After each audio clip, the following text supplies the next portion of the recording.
This is the Braun. I'm gonna have to return it, and I'm really, really sad about it.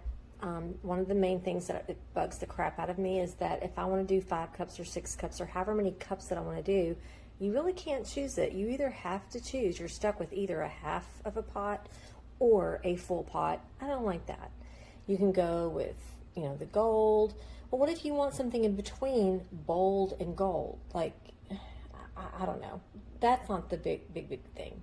Another thing that's a pain in the rear is that when you're trying to set the timer for the morning, it's complicated. And sometimes it works and sometimes it doesn't. And then you can also set the timer for how long you want this to be warmed, which is awesome, but that's difficult. And then on top of that, the timer stays right here, not the time.